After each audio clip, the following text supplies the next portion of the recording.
2020 has been unlike anything we've seen before. Schools, businesses, and our own way of life is shut down. But Scouting found a way to continue. We couldn't go to class, play sports, or see our friends. But National held a virtual camp-in with 1.6 million participants. And the Longhouse Council held its first ever virtual camporee. Scouts have earned over 150,000 merit badges, from citizenship in the world to sustainability to movie making. And for the first time in 52 years, Boy Power has gone virtual, and we are now on track to beating records for virtual fundraising throughout all of Scouting. Please welcome our Master of Ceremonies, Doug Logan. Good evening and welcome to the 52nd annual and first ever virtual Boy Power event presented by Pinnacle Family of Companies. Thank you, Eagle Scout Nate Madison, for that warm welcome. You know, tonight is all about scouting and community, and we thank you for joining us. Before we get started, let's check in with some of our scouts who are making their way to camp right now.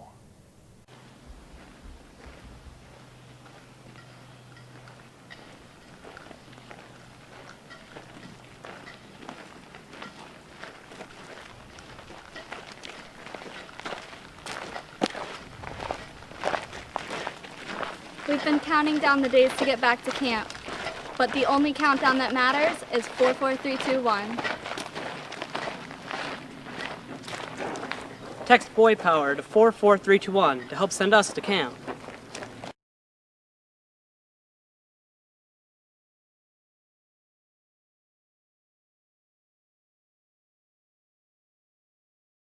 That was an important message from our scouts. Our scouters and staff are making a difference in the lives of nearly 4,000 scouts across central and northern New York. Your generosity makes it all possible. So please text Boy Power to 44321 to help send a scout to camp. Let's hear from a man who's making a difference in all of our lives in this COVID time. Onondaga County Executive Ryan McMahon. Hello everybody, this is Onondaga County Executive Ryan McMahon. We've been through a lot together as a community, and your motto, be prepared, is one that we've all had to live by when we've been fighting the COVID-19 virus during this pandemic. And I just want to tell all of you how proud I am of you. You have gone through, you've stayed the course, you've gone through and earned your badges, you've earned your lessons, and you've seen leaders throughout this community rise up to the occasion in some cases and in other cases not. But you'll be prepared. You'll learn from this pandemic, our community is learning from this pandemic, and we'll be stronger when it's all said and done. I want to congratulate all the honorees tonight and thank them for their service and really their support for all of our scouts. Let's be prepared as we move forward, not just fighting pandemics, but when we look at rebuilding our communities throughout our country and rebuilding our economy. Congratulations, I'm so proud of all our scouts. County Executive, thank you for your remarks and leadership during this trying time. You know, it wouldn't be Scouting without an opening ceremony, so please welcome members of Scouting's National Honor Society, the Order of the Arrow, as they present the national colors. Attention! Color guard, forward march!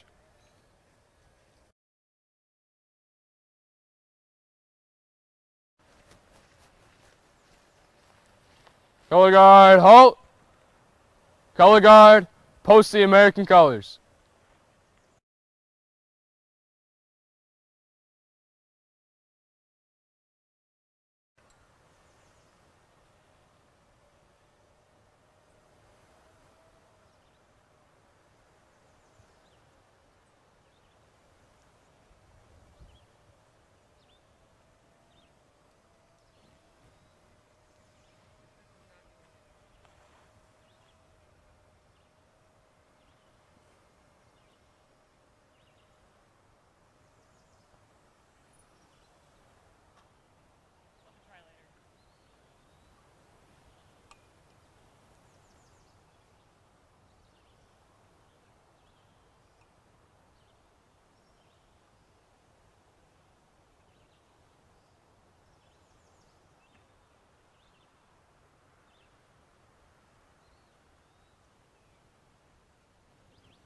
Color guard reform.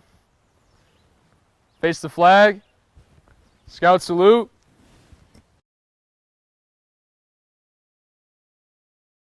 Please join me in the Pledge of Allegiance.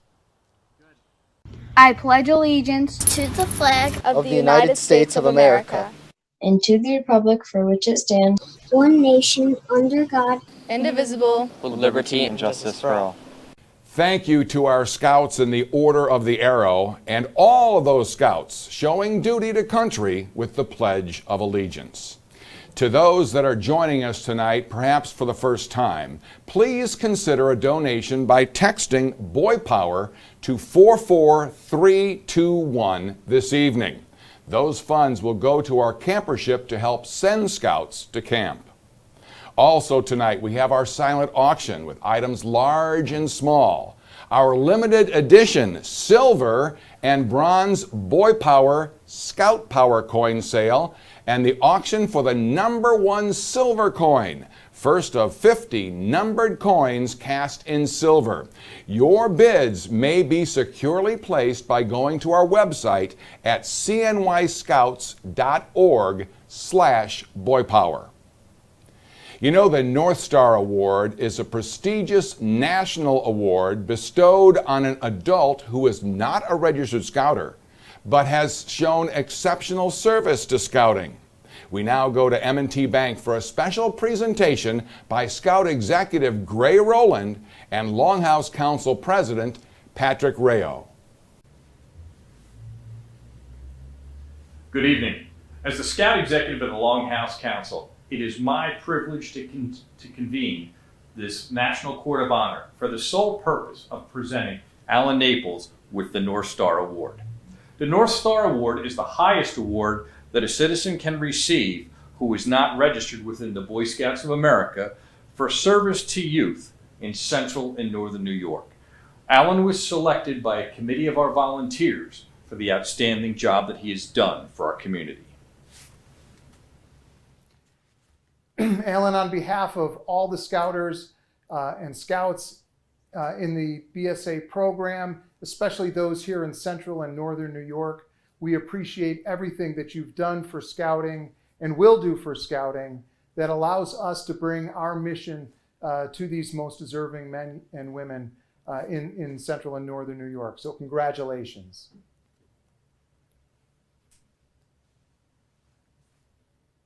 And now, it's my privilege to invite you, in the spirit of COVID, to put on the medal representing the North Star Award.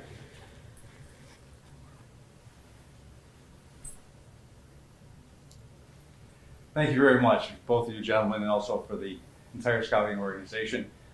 Never been a Scout in my entire life, although as many times I thought I should have and wish I had been one, but none of my family were. But I can tell you that the traditions that you teach, the skills that you teach, I see every day in people that I deal with. And when we interview or have people that have been Scouts moving up in the organization, you can definitely see the difference in terms of what Scouting has made. So Central New York and Northern New York are very proud to have this type of organization here, and we appreciate everything you've done, and I thank you very much. Thank you. Thanks, Alan. Thanks. Hi, my name is Emily, and thanks to the contributions of M&T Bank, I've been able to be on staff at national events. Hi, I'm Greg, and thanks to the contributions of Phil Rubenstein, I was able to go to Philmont Scout Ranch in New Mexico and able to climb the Tooth of Time. Hi, I'm Sydney, and I would like to thank Bon, Shenik, and King for your donation. Because of you, I've been able to staff a leadership course in Washington, D.C. Hi, I'm Frankie, and thanks to the contribution of Brown & Brown Empire State, I can help teach younger Scouts useful skills. When I say text, you say boy power, text. Boy power. Text. Boy power. When I say text, you say boy power, text. Boy power. Text. Boy power. When I say text, you say boy power, text. Boy power. Text. Boy power. When I say text, you say boy power, text. Boy power. Text. Boy power. When I say text, you say boy power, text. Boy power. Text. Boy power.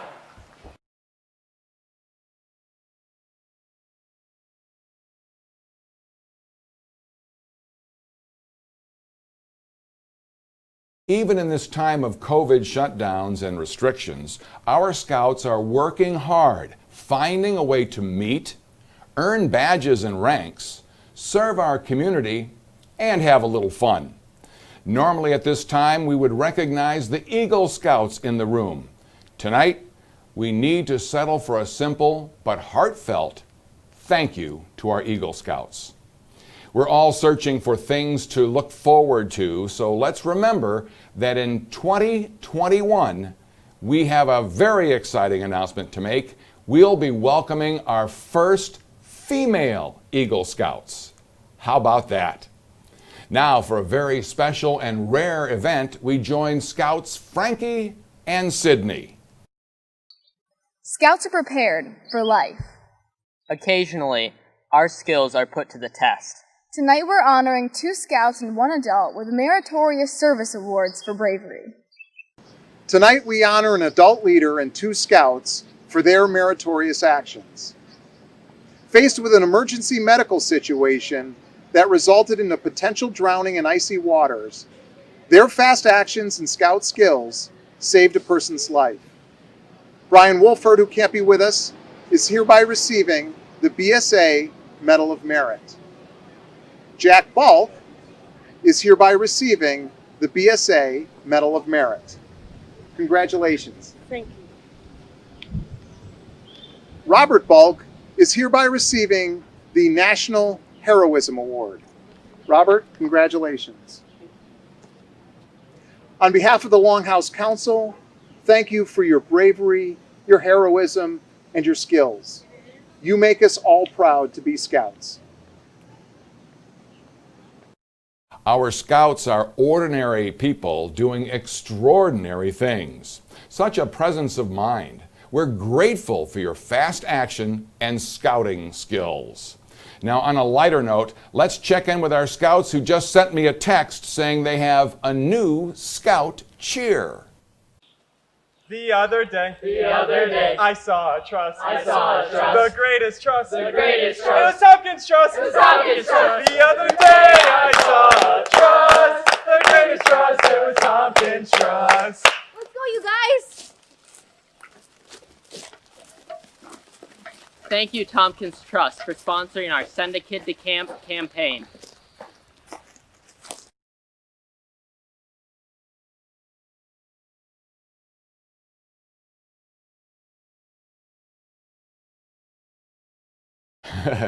That was great. We live in a digital world right now, so everyone should be good with the technology we're facing. We've had plenty of practice to be sure. Please text Boy Power to 44321 tonight to send a kid to camp. Your contributions are vitally important and very much appreciated.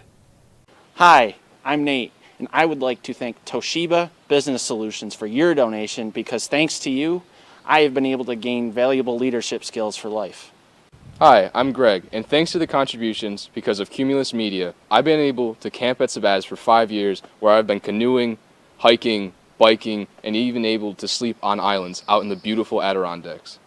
Hi, I'm Muhammad, and thanks to Plumbers and Steamfitters 267, I was able to meet friends that I would otherwise not meet. Hi, I'm Frankie, and thanks to the Huber Brewer Construction Company, I'm able to spend my summers at wonderful camps like this. Ladies and gentlemen, it's time now for the presentation of the Longhouse Council Distinguished Citizen Award. Please welcome the 2020 Boy Power Chairman, Mark Mathumbi. Good evening. My name is Mark Mathumbi, and I'm the Regional President of Excellus Blue Cross and Blue Shield of the Central New York region. I'm honored to have served as a 2020 chair for this 52nd Boy Power event presented by the Pinnacle family of companies. Thank you, Greg Kidd and the Pinnacle family of companies for being the presenting sponsor again this year. Of all the events hosted by the council, this is the first ever impacted by a global event. There are many changes this year, starting with no dinner. Despite that, the generosity of our supporters, large and small, has provided critical funding for the scouting program in Northern and Central New York. I thank you all for making us a priority tonight in this virtual format with everything that is going on. I first got involved with Boy Scouts as a corporate board member. Soon after, I began to realize and learn the positive outlet and impact that the organization has for the youth that we serve. My involvement took a personal turn 2 years ago when our son Bryce asked my wife, Teresa, and me if he could join the program. With the council's guidance, we joined Troop 80 in Baldwinsville, and it has been a great family experience and a great outlet for our son. As the 2020 Boy Power Chair, I would like to extend my gratitude to all who have made this event a success. And if I could single out a few, I'd like to recognize all troop leaders, leaders like Mr. Brandage who are part and parcel of the volunteer team for the council. Hats off to you for what you do for our young people. Thank you to the Longhouse Council Executive Board for your commitment, direction, particularly in these unprecedented times. My appreciation also goes to the council staff, steering group, volunteers who are always at the ready for everything pertaining to this event. Gray Rowland, Milt Hill, Tom Cooney, Jonathan Pinkney, Bill Broad, Mike McGrew, Abby Hughes. Thank you so much for your support. It has been a lot of fun being part of this amazing team. To our virtual production team, who charted a new territory for us, Scott Armstrong, John Lukács, David Four of Visual Technologies, and the staff and talent at the Pinkney Hugo Group, thank you for making sure that we had an event this year. To our Master of Ceremonies, Doug Logan, your long-standing service as MC and supporter of Boy Power for over 27 years is very, very much appreciated. This event would not have been possible without the generous support of our incredible sponsors, supporters, and the community at large. The council is particularly grateful for you for standing with us during these challenging times. Special thanks to our guest speaker, New York Giants great, the legendary Phil Simms, for your remarks tonight and making this long tradition, but our first ever virtual format extra special. There's no successful business that exists without the community.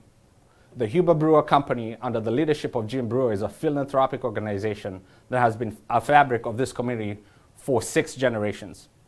Since 1872, Huber Brewer has built some of the most notable landmarks and facilities in this area while giving back and enriching our community. To Andy and Charlie Brewer, your involvement, enthusiasm, and hard work in this event to honor your dad have been exceptional. And to Jim Brewer, we celebrate you tonight for your leadership, impact in this community. We thank you for your inspiration, your generosity, and the investment in our youth. Congratulations on your selection as a Longhouse Council 2020 Distinguished Citizen of the Year. Now let's watch the video honoring Jim. Longhouse Council proudly serves the scouting community of Central and Northern New York. Thousands of adult volunteers, our professional staff, and the generosity of our donors continue to deliver an outstanding program of leadership, character development, adventure, and fun. 2020 has not turned out to be the year that any of us have expected. While schools, business, entertainment, and nearly every activity has been canceled or restricted, Scouting has found a way to continue to serve our youth. While Sabattis Scout Reservation must look forward to our campers next year, Longhouse Council has used safety and innovation to provide exciting day camp opportunities for our Scouts this summer. Scouting is now open to all youth, and our mission is to provide a dynamic scouting experience to every child or young adult that wants one. In 2021, we will welcome our first class of female Eagle Scouts in BSA history. Thanks to your generous support, we are able to deliver on that promise. We look forward to the day in the near future where we will once again be together and enjoying the adventure of the great outdoors. Until then, Longhouse Council will continue to find a way to scout on. On behalf of the thousands of Cub Scouts, Scouts BSA, Venturers, Sea Scouts, and Explorers, thank you for your support. Longhouse Council, Boy Scouts of America, is proud to recognize Jim Brewer as our 2020 Citizen of the Year. Jim Brewer is the man behind Huber Brewer Construction Company and has built some of the most notable buildings and facilities in Central New York. A proud sixth-generation family-owned construction and construction management company, Huber Brewer is committed to making a lasting impact on our community. Please enjoy this tribute to Jim Brewer by some of those who know him best. People look at our father and they see somebody who's just always been committed to excellence and committed to doing well for his community.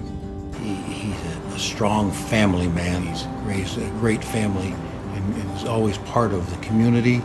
Jim has been involved in the leadership at Syracuse University, Loretto, CBA, Francis House, the Scouts. He genuinely just cares about Syracuse and the well-being of the community, and if there is any sort of foundation that needs his help or support, he is always willing to do it. I think what makes Dad the man that he is a self-motivation and drive.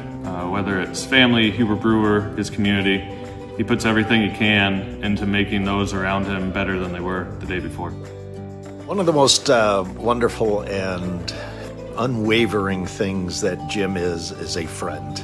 Jim's greatest quality is loyalty to his family and his friends. If I needed his help, there would be nothing he wouldn't do for me. He is a trustworthy individual, a person of his word. Whether he's completing a building on time or bringing in the biggest fish, he's determined. Loyal to his vision of what he wants this community to be, loyal to his vision of what he sees for his company's future, and loyal to his family. He's committed.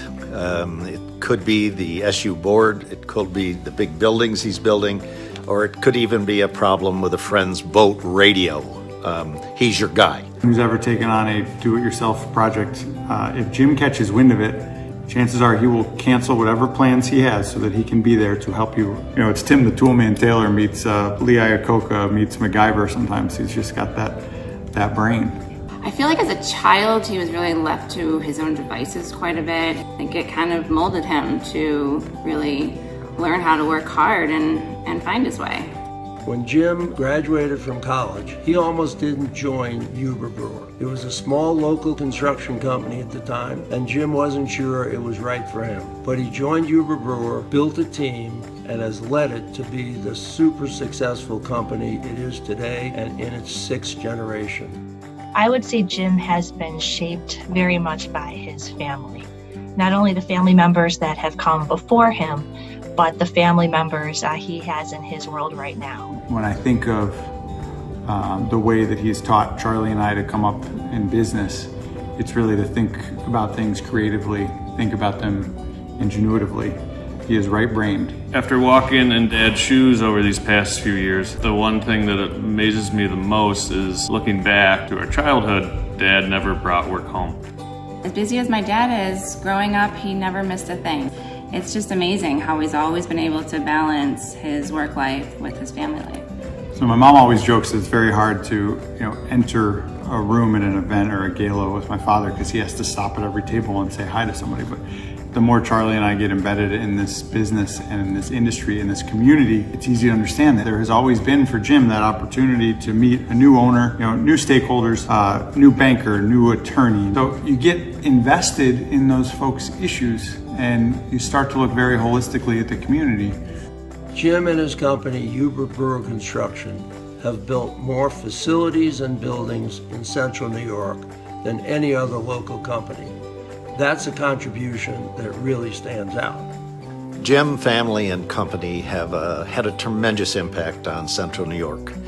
But it's not just the beautiful buildings that they build. It is the unknown and unheralded time and treasure that have made his presence so deeply felt here in Central New York. So congratulations, and thank you for all that you have done and continue to do for our community. What a nice honor to be recognized by the Scouts. Congratulations, Dad. We love you so much. Thank you for being such an incredible role model.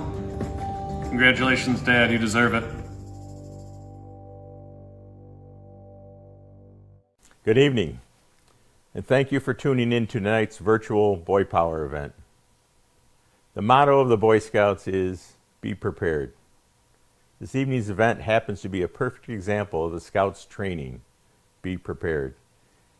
As little as 5 months ago, we were all anticipating another fun evening with a packed house at On Center. There were many discussions about new ways to say thank you to our loyal supporters, maybe some drones within the On Center, a live auction, a fun meet and greet with Phil Sims. Boy, did that all change in a hurry, and continues to change almost daily.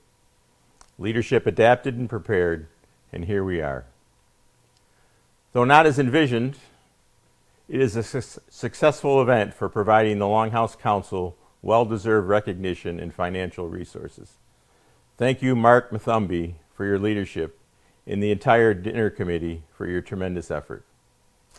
First, let me say what a privilege it is to be here this evening and to be the honoree at Boy Power, humbly joining a list of very distinguished past honorees. Names like Fitzpatrick, Simpson, Rubenstein, Mordew, Beheim, Pirro, Walsh, our trusted Toastmaster Doug Logan, many others, and of course my good friend in last year's honoree, Had Fuller. To my family, friends, and colleagues that participated in my introduction video, a very sincere thank you. You're all great, future movie stars for sure, even if your noses may have grown a little during the filming. Thanks again. If I could tell a short story, there was a little conspiracy that took place after last year's Boy Power dinner. It sort of went like this. My cell phone rings. The name Kent Severud pops up. As always, a great conversation about SU and all the terrific things that are going on there. And then the Chancellor brings up scouting, how important scouting was to his early personal development and the great programs that are offered for young men and women. And he adds, oh, by the way, just a heads up, Jim, the council is going to ask you to be the 2020 Boy Power honoree. I got to go. We'll talk later. Bye. Just as I hang up the phone, another call comes in. Had Fuller. Hey, buddy, thanks so much for agreeing to be the 2020 honoree. You'll be great. We're going to raise a lot of money. Got to go. Bye. Yikes. So after the dust settled, I agreed, and I'm certainly glad I did. If my presence as Boy Power honoree has assisted the Longhouse Council to raise funds this evening in funding of their much-needed programs, it makes me very pleased. The ongoing backing of so many of tonight's sponsors and the added support of those that have participated due to the Brewer family request has been tremendous. Under the conditions of these uncertain and settled times, the Scouts and I are overwhelmed by your generous support and extremely grateful. Thank you so much. This Boy Power dinner is a mainstay to allow the chapter to continue programs of youth character development and values-based leadership training. The Scout Law has 12 points for each Scout to live by. Trustworthy, loyal, helpful, friendly, courteous, kind, obedient, cheerful, thrifty, brave, clean, and reverent. Who wouldn't want a person with those attributes in their family, in their school, in our community, or in your business? Additionally, Scouting teaches responsibilities and puts young people in leadership challenges at a young age. I was very lucky to have strong mentors and leaders within my family. My father was Navy and all about family, love of country, and demanded high standards of behavior. My grandfather was the same and exemplified the benefits of hard work and leadership. Both these men put me in leadership challenges at a young age, a challenge that has served me well over my career. I always tried to surround myself with individuals that showed good leadership skills. The construction of large, complex buildings requires not only technical skills, but a high level of leadership.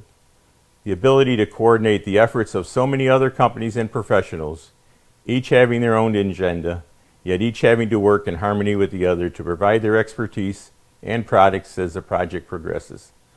This leadership ability of our team has proven out again and again throughout the portfolio projects Huber Brewer has completed. Projects that become residence, academic buildings, office buildings, community support facilities, manufacturing facilities, senior housing, medical and hospital operations, and student housing. My 2 sons have now joined our family business and the family traditions as a 6th generation. They have learned well and practiced the values of caring, community, innovation, integrity, and legacy. All words that are part of who we are as a family and a company. These values are especially relevant as we live in the unsettled times of today. So again, thank you for this tremendous honor, but most of all, thank you for your support of Scouting and for providing young men and women the opportunity to learn and train and become our future leaders. God bless. Heartiest congratulations to Jim Brewer on being selected our 2020 Distinguished Citizen. And thank you very much to the entire Brewer family for your generous support of Scouting. Well, I just got a strange text from our Scouts. There seems to be some trouble. They're not quite to camp yet, so let's check in with them now. I'm out of water. I lost my boot. We're so close to camp. Guys, where's Greg? Here I am. Please text Boy Power to 44321.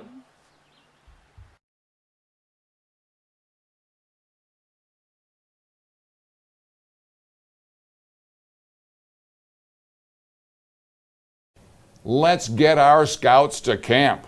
Campership donations can be made right now by texting Boy Power to 44321. If you want something back for your money, we have an online silent auction. Our limited edition silver and bronze Boy Power Scout Power coin sale and the auction for the #1 silver coin. First of 50 numbered coins cast in silver and the 10th coin in the series. All items can be viewed and all bids can be entered by going to cnyscouts.org/boypower. The online silent auction is open until 11:59 p.m. Sunday night, but the auction for the #1 silver coin closes tonight at 9 p.m. So bid now and bid to win. Hi, my name is Emily, and thanks to the generosity of the CNY Business Journal, I'll be able to come an Eagle Scout. Hi, I'm Sydney. Thank you to Excellus Blue Cross Blue Shield for your contributions. Because of you, me and thousands of other Scouts are able to learn leadership skills that we will use throughout our lives. Hi, I'm Natalie, and I'd like to thank Arnold Rubenstein for his generous donation. Because of donors like him, I could join Boy Scouts National Honor Society. I made it, love guys. Hey, what's for trees. dinner? We made it! Greg, let's make a fire. Let's get fired. Oh man, I'm gonna unpack.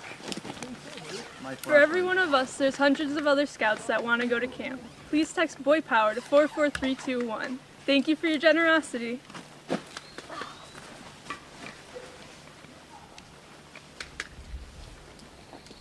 Looks like our Scouts made it to camp and we're mighty happy about it.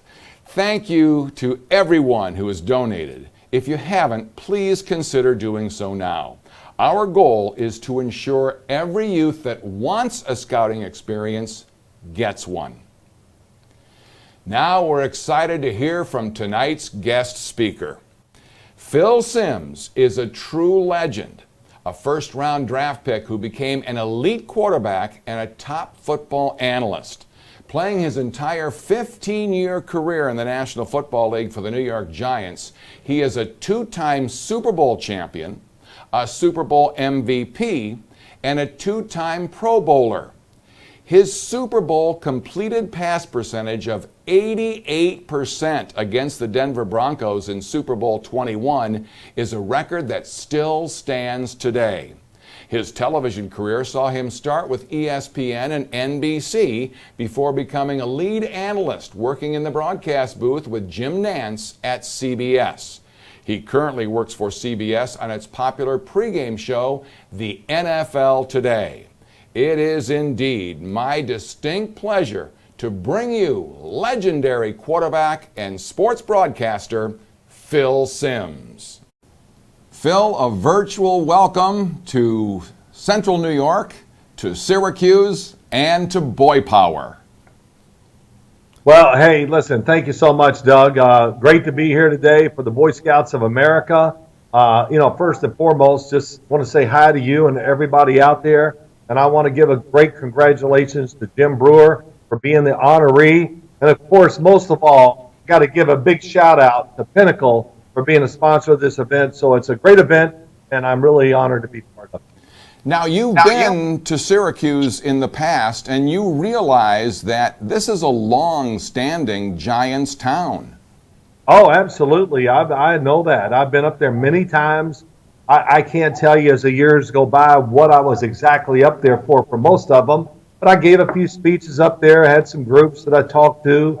And, of course, I've been to the Carrier Dome a few times because my son, Matt, my youngest son, played for the University of Louisville. So it just so happened, just by sheer luck, I was covering the Buffalo Bills on that weekend. So on a Saturday, we got done with meetings. I drove to Syracuse, watched them lose to the Orange Men, got in a car, drove back to Buffalo, and did the game next day. What a thrill, though, to see your sons compete. Oh, well, yes, of course. It's, many things. And this is going to be a theme that I say that everybody should understand and know and learn, or not learn, but just go, we're all geniuses after the fact. I wish I would have done different things when I played in my career. I wish I'd have been different when I grew up. And I'm sure everybody has those same feelings.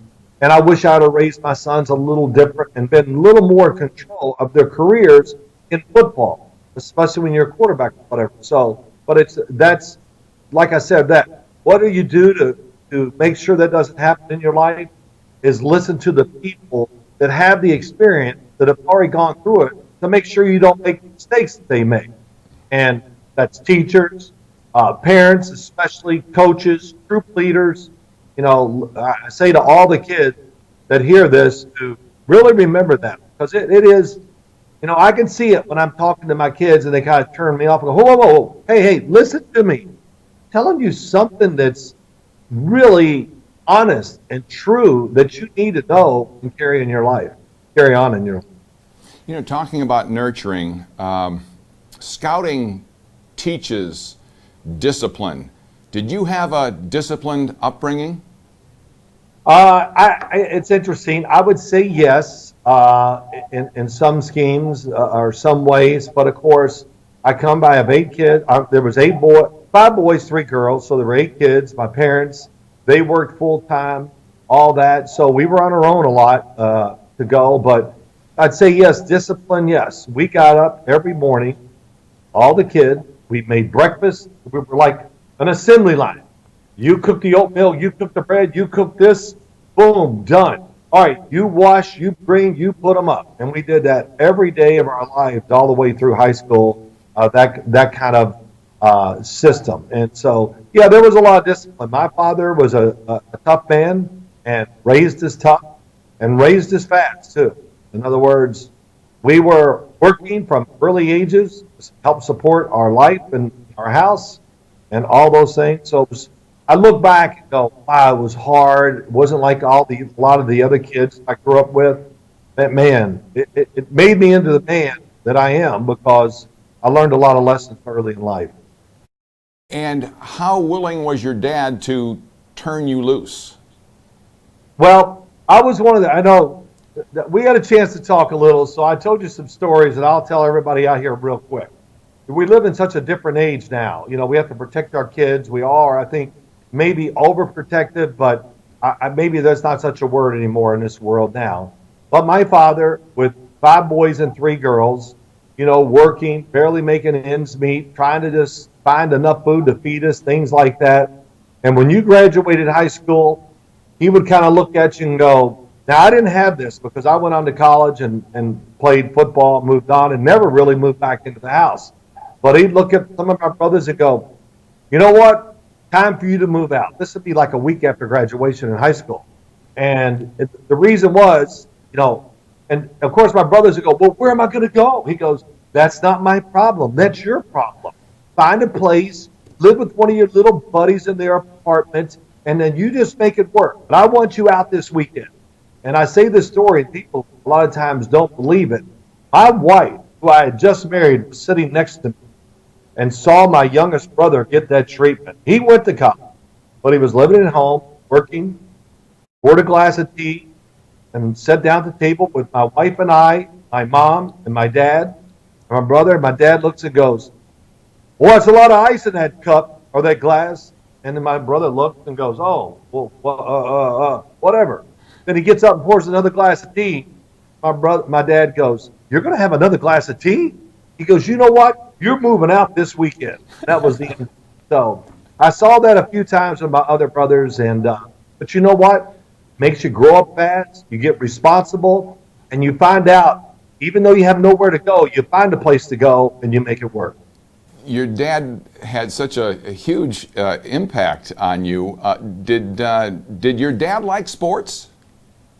No, he loved sport. He really loved them. You know, he was a baseball player growing up. I was born on a farm. Thank God we left early in my life. You know, I was in the second grade, we left, but he grew up on a farm, so he was a big baseball player. You know, would play in the travel leagues in the summer, gosh, this would be way back. I mean, my dad would be, in his 90s now. So when he was young, he was traveling from town to town to play summer baseball. Big deal. He was a baseball pitcher, loved it. And I basically grew up in Louisville, Kentucky. So he was two things: a huge Cincinnati Reds fan and a huge Cleveland Browns fan, because at that time, Cleveland was Louisville, Kentucky's local team. And there was a pretty good running back for Cleveland those days. Oh, yeah, Jim Brown. You asked me yesterday, hey, Jim Brown was like my first hero in sports, because I was young, really young, and I loved the Cleveland Browns game, because that's all we got back then, one game a week on TV. And watching them, seeing Jim Brown play and all that, and if they were losing, we'd be complaining, and my dad would go to all of us, "Get out. Go outside and play sports, or play football, do whatever you want," and whatever. And then, of course, 10 minutes later, 50, he raised the window, "Brown scored."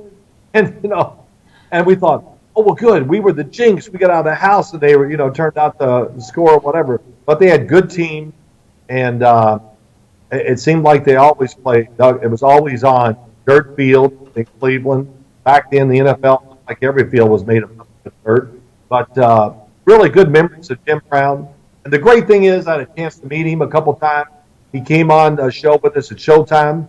He told, of course, incredible stories. And when the show was over, I looked at him, I said, "Man, this was great, Mr. Brown." I said, "I would love to come out to L.A. for a week and hang out for a few days with you, if that's okay."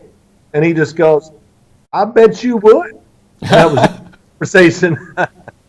So, but his stories and his way of talking and his thoughts are really, to this day, are just magnificent.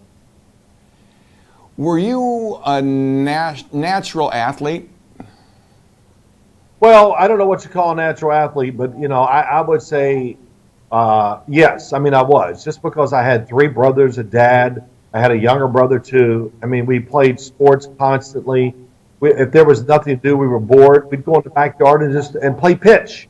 Who does that now? We went out and just threw the ball. Then we played a game of strike out as a pitcher, ball, two, whatever. We threw grounders to each other. We played pepper. My gosh, some of the kids out there go, "What's pepper?" Well, you'd get 3 or 4 guys to stand there and throw the ball to a guy about 7, 8, 10 feet away from you, and he just hit little balls, grounders, and that. So, I mean, I picked up every sport easy. I was a really good shooter in basketball, a very good baseball player, I think. But, bowling, tennis, golf, ping pong, pool. I mean, I'm not bragging by any means, but I was good in all of them. All those sports just came easy to me. Well, my question is, how did you have the epiphany? Sounds like you had a lot of baseball in you. How'd you have that epiphany to go to football? I love baseball. I really did. It is like the old movie. I don't know who said it. Was it Kevin Costner and the game. Field of Dreams? No, not Field of Dreams, where he's the baseball pitcher. But whatever. I don't know what movie it was. But putting the glove to your face and smelling the leather. I mean, that was really true how much I loved it. I just playing short, third, pitching, first base, whatever, just to smell the leather of that glove and played it. I started playing baseball organized at the age of 8, and I did excel in it, and I was one of those little league phenoms and all that stuff. Very good in high school. Played summer baseball after my first 2 years of college. And in the middle of the second year, my sophomore year was over for football. I'm home working out for football, and then going to night game baseball. And about halfway through the season, I go, what am I doing? And I told my dad I was going to quit. He was really not upset, but he tried to talk me out. I said, no. He goes, you think you're going to make it in football? I said, Dad, I'm going to make it. I know. I'd already kind of been told, even as a sophomore, that, look, you're going to be drafted and have a chance to play in the NFL. So I switched full time to football, and it worked out pretty good. And for college, you go to Morehead State. Yes, because they're the only ones that offered me a football scholarship. That was it, Morehead State. And West Point also wanted me to come up, and I went, I don't know if I'm ready to go to West Point, as it was. And I had a hard time moving away from home. My first year was tough because I got homesick like I think a lot of kids do. But I went down there, was fortunate enough. They offered me. We threw the football a little compared to what other teams were doing. In those days, we threw more than they did probably. And I had a chance to start 4 years. We never had a winning record. We weren't very good, but it was a great experience. And, look, I have fond thoughts about Morehead State because they're the ones that gave me the chance to become a pro football player. Being an athlete and working on yourself physically, mentally, so on, is very much an individual act. But as we all know, football, to be successful, you've got to have a team. So as scouting teaches teamwork, when did you realize that being individually gifted, you had to embrace teamwork? Oh, yeah. How young were you? I was really young. I'm going to say, no later, maybe in my 8th grade year at worst. I'm being very conservative. By the time I was a freshman, I really understand the grand scope of football. And it does have a lot of, sports and this, the scouts all over America, we have a lot in common. We learn by discipline, teamwork, all those things that we all want to have in our life. And, to this day, and it will for the scouts too, when you do something together and it's hard and then you accomplish it, man, that is a great feeling. It's so much better to have to accomplish something with a big group of people who you can share the joy with than just doing it on an individual basis, whatever that is. So, that to this day, I go before I go to bed, I make a list of things that I want to accomplish the next day. And I learned that through football. One thing, being on time. You know what being on time means, Doug? What is being on time? That means literally be there a minimum of 15 minutes before you're supposed to be there. Things like that. I do it. I was never late once or anything for every meeting in my whole football life, high school, college, or pros. And I think to the Scouts of America, Boy Scouts of America, just say all these great lessons you learn or learning now, I promise you, they will carry over into the rest of the Phil, when Donovan McNabb got drafted by the Philadelphia Eagles, the stadium that night erupted in boos. The New York Giants drafted you number 1. Yes. How was that? How was the reaction? Well, it wasn't received very well by the New York writers and the public and all that. And, it was so surprising to them that I don't think the reaction was as bad as it could have been. Back then it wasn't on ESPN, so it wasn't followed like it is now. If that happened in today's world now, like out of nowhere, and somebody like me got drafted in the first round with the 7th pick, there would be an outcry by everybody in America because everybody follows all these things. But you know what? It didn't faze me. I knew I was going to be picked by the Giants before that week of the draft. And I just remember saying to somebody, oh man, people in New York will love this. And I laughed about it. And Pete Rozelle, I've heard many things. He was the commissioner of football. He announced it. But I think he did it twice. And the second time he did it with a smile on his face, because he wanted the more crowd reaction. And the Giants draft Bill Sims, Morehead State, so all the booing, everything like that. But, I never thought about it. It never bothered me. And, hey, you know what? I played for the Giants. They booed me a lot of times in that stadium too. But you just keep on going.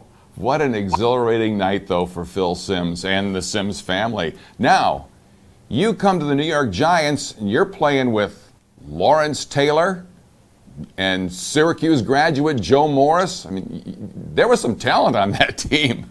Oh, yeah. Well, of course. When you win as many games as we did and win 2 Super Bowls, you got to have great talent. Lawrence Taylor was a huge factor in that. We had a tremendous coach in Bill Parcells. It wasn't his coaching. It was his psychological, he psychologically just worked on you to get you to try to perform better. But Joe Morris, Syracuse, listen, he carried us to the Super Bowl in 1986. He was unbelievable. We had a stretch of years where, Joe was the main focal point of our offense. And we knew a lot of times that I would become the main focal point big time because we knew the other team's going to go, we're going to stop Joe Morris. So those kind of games sometimes good, stop him because I want to throw it more. And but Joe was a great teammate. He still lives here in the area. And I can remember it like it's yesterday. 1986, San Francisco, divisional round. I give him a toss. He runs 50 yards, makes a cut.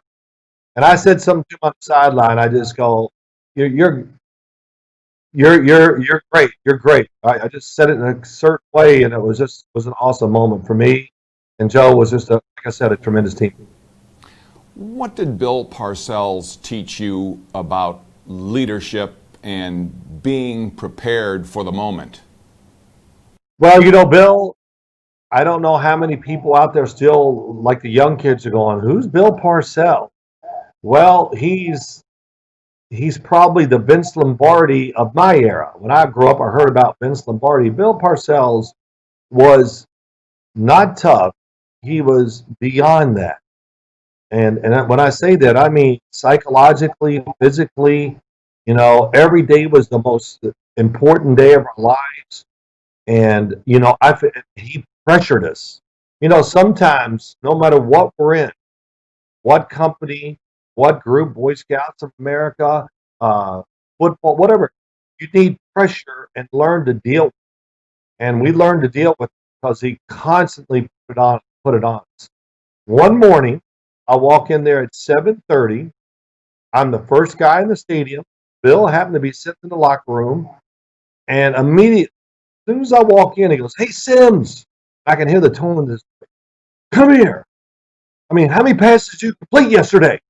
And I said, I'm stuttering. He goes, "Well, I'll tell you how many you did. Not very many." This is practice we're talking about.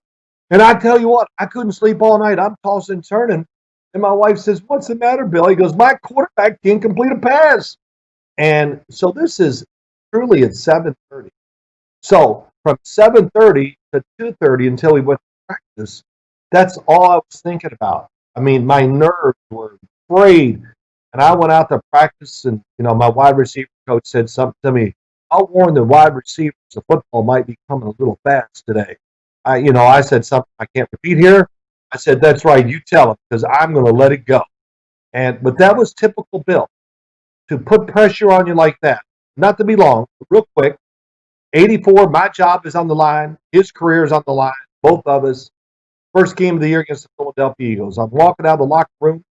He sees me and goes, "Hey, Sim, if you don't throw at least 2 interceptions today, you're not taking enough chances. Man, be daring, let it go." And that was his way of releasing pressure and letting you be the person that or achieve what you're capable of achieving. So he was great at it. It was tough for 8 years working with him, but that's one of the reasons why we won so many games. Two-time Super Bowl champion, but I'd like to talk about the first one, Super Bowl 21, January of 1987. What a night for you and the Giants.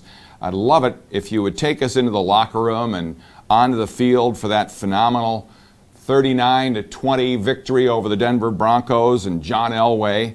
And your night individually, 22 of 25 completions, 88%, a record that still stands, and actually it may stand forever.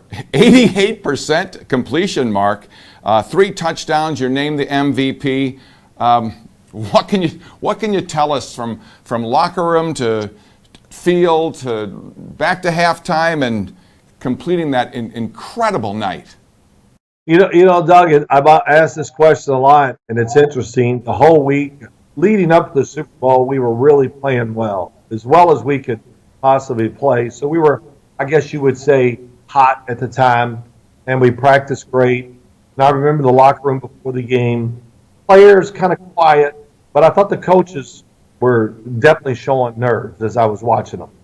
We go to stand in the tunnel, which was one of the great moments of my life in sport. In Pasadena, California, the Rose Bowl. We're in the tunnel, waiting to be introduced, just looking out going, wow, this is a great moment. You know, it really was just everything you think it would be, even more. And then I'm enjoying the moment. We're going to introduce the defense, so we get to run out. And then I look to my right, one of my offensive linemen is just crying his eyes out. And I go, whoa, okay, that's a little worrisome. And then I'm not going to name the name, but I had another tackle behind me. He's throwing up. And I just, hell, we're choking in the tunnel. And, but that was just part of it. We ran out in the field, all that. We played the game. You know, it's amazing. The game goes so fast.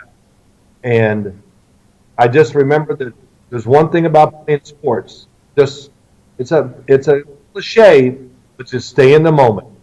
Don't think about winning and losing, what you've done. Just play the play. And it was just one of those days where I really did that and never worried about losing because I had passed it. You know why? Because if we'd have lost, no matter how I played, they were going to blame me. And I knew that. And you know what? I didn't care. So I'm really fortunate it worked out. That's why I'm talking to you today. That's why I work at CBS. And everything truly is just because of that game. In fact, we were fortunate enough to win a couple of. When did you know you had the game? I mean, you're going to be Super Bowl champions. Well, I knew we were going to win the game, and I threw a flea flicker to Bill McConkey, I think, to put us up 26-10. And he got tackled at the 1, and Syracuse's Joe Morris, as usual, took it on in there for the score. And I thought, okay, 26-10, late third quarter, the Denver Broncos, nobody can score that many points against our defense. So that's when I really thought, once I completed, I said, oh my gosh, we're going to win this thing now. And from there, we actually added on a couple more touchdowns. That was the moment I knew we were going to win. When you reach a zenith moment like that, how did you feel? How did you feel the next day, the next week, the next camp?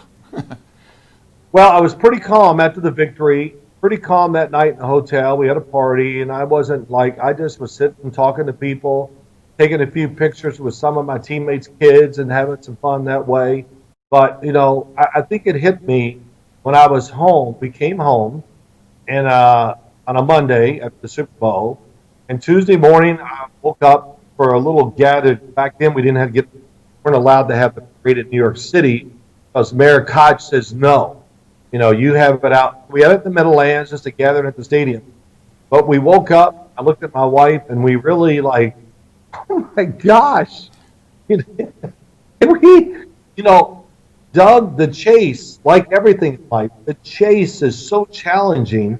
And really, I love the chase. But I never sat there and thought that I was ever going to finish it and get what I want. And to do that, just a smile on our faces for quite a while that off season were genuine. It was awesome. And then, it was just a great feeling to finally, even Lawrence Taylor at the victory we won, he goes, well, what are we going to do now? Because the chase is over. Well, let's rest up and let's see if we can make another chase at this thing. You retire, but you remain very much connected to the game you love by getting into sports broadcasting. Well, just by luck. That's all it was. I planned on being a coach my whole life. I prepared to be a coach when I got done playing. I saved notes. I wrote down speeches that coaches gave us. I'd write down notes on Bill Parcells on my game plan thing. I said, oh, that's clever. If I ever coach, I'm going to get that out somewhere. It'll fit a good moment, whatever. But I had a really good year in 1993 with Dan Reeves as coach. We went to the playoffs, won a game. I really played well the whole year. And at the end of the year, they waited till I think, I'm going to say almost May, maybe it was April. I forget. Dan Reeves says, hey, can I see you in my office after you're done working out? I said, sure. I thought he was going to ask me to sign some autographs. And I went up there and he goes, I could see it in his face. He goes, I don't know what you call it, not being scared, but just a terrible moment. He goes, Phil, I really got some bad news. And I go, what, Dan? What could be so bad? He goes, we're releasing. And I just went, really? And he goes, yeah, we got to release you. And decision made by the organization because it was the first year of the salary cap in 1994. And, I did have a first-round quarterback sitting behind me who was never going to play as long as I was there. So after 15 years, they let me go, and I was kind of in limbo. Do I go play for another team? I had some great offers. But then ESPN called me and said, do you want to try out for a show? I thought, I'll go do it. I'll just try it out and see what it's like. And I had fun with it. Didn't think nothing of it. They hired me. So that started my TV career. And then I went to NBC and did games, and then CBS, and now I'm in the CBS studio. So, but Doug, to tell you this, my wife, about once every 2 or 3 months ago, you should have coached. You should have coached. And I go, okay, I know. I regret it too. That I regret my life. I wanted to be a coach, and but that's not going to happen. And you know why she wanted me to be a coach? Because you live for Sunday. The thrill. Are we going to win or lose? That's the whole thing. That's what keeps people going in the NFL. It's hard, but the thrill of being on the field and just the anxiety and all the great things that you get that are hard to get sometimes, and to have the thrill, the accomplishment of winning, she loved that part of it, and we miss it. Both your sons followed you into football. Yes. Pro football, and one into journalism. Oh, yes. My oldest son, Christopher, played. He was unfortunately got hurt really bad in Tampa, lost his spleen. But he hung in and played in the league a few more years after that, which was great. But I think he would have had a tremendous career. But he is working for NBC now, doing well, very opinionated, and has a lot of fun at it. But he loves football. And my youngest son, Matt, he played for the Jets for a couple of years, and then he spent a training camp with the Buffalo Bills, which he had a great time and actually played really well in the preseason. They let him go, and then he caught on with the Atlanta Falcons. And so they both played. They both love the sport. They got talent, of course. They can really throw it. And it's pretty neat to have the fact that I played and have two sons that were fortunate enough to make it in the NFL. Before we wrap this up, what do you expect in the NFL for 2020? I'm feel positive right now to all the fans out there. If you're a Giant fan, which I know there's a lot of them up in Syracuse, but I'm sure over the last couple of years, a lot of those Giant fans might be turning into Bills fans, Doug, because the Bills are truly building something special up there. And but I'm more positive now than I have been in the last 2 months that the season will start on time. Probably will start with empty stadiums, then maybe slowly incorporate some people. That would be the best scenario we can hope for. But I just hope that we find a way to get NFL football on TV this coming fall. Phil, you're a true leader and a great champion. Thank you so very much for joining us here this evening, and thank you for your sincere support of Scouting. Well, thank you, Doug. Look, it was an honor to be on here today, and I just want to say to everybody out there, I hope you're staying safe and staying well. And to the Scouts of America, everything, what a great organization. There's nothing like, being part of a group, and like I talked earlier, just to enjoy that, to make friends, to integrate. Wow, it's almost like being in the locker room as an athlete. Just everybody, there's a way of this, it works. And I just wish continued success to everybody. So thank you for having me on. Wasn't that fun? What a legend and a true champion. Phil, thank you so much for your expertise, insight, and stories to our Boy Power audience. Well, we're nearly finished with this historic event, but in a few moments, we will make history. A final reminder that by texting Boy Power to 44321, you can send a scout to camp, and it sends a powerful message that you do care about the future of Scouting. We also have great items and experiences in our online silent auction. Our limited edition silver and bronze Boy Power Scout Power coin sale, and the auction for the #1 silver coin, first of 50 numbered coins cast in silver. All items can be viewed and all bids can be entered by going to cnyscouts.org/boypower. Please remember, the online silent auction is open until 11:59 p.m. Sunday night, but the auction for the #1 silver coin closes tonight at 9 p.m. So make sure you get your bid in and bid to win. Hi, I'm Greg, and thanks to our Send a Scout to Camp sponsor, Tompkins Trust Company, I've been given the opportunity to be the leader for our National Honor Society for Scouts. Hi, I'm Sydney. Thank you to Syracuse University for your donation. Because of you, I'm headed to the National Jamboree in West Virginia. Hi, I'm Nate, and I would like to thank the presenting sponsor, the Pinnacle family of companies, for your donation, because thanks to your donation, I have been able to camp in 4 different states. Hi, I'm Natalie, and I'd like to thank Dupli Envelopes and Graphics for their generous donation. Because of them, I could teach younger scouts water skills in the Adirondacks. Well, guys, our time here tonight's come to an end. Well, this isn't our usual gathering. We can't wait to be together. We thank you so much for your generosity in these trying times. See you next May. Wait, there's one more thing. Boy Power is nationally known. It has a great history.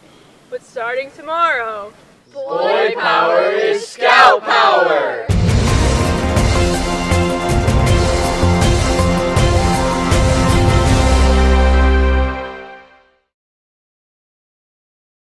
Isn't that exciting? It's not that often you get a chance to witness an historical announcement for such an iconic event. And you know what that means. The #1 silver coin is not only the 10th year we've offered a custom coin, it's the last Boy Power coin and the very first Scout Power coin, all rolled into one. So now, who wants it?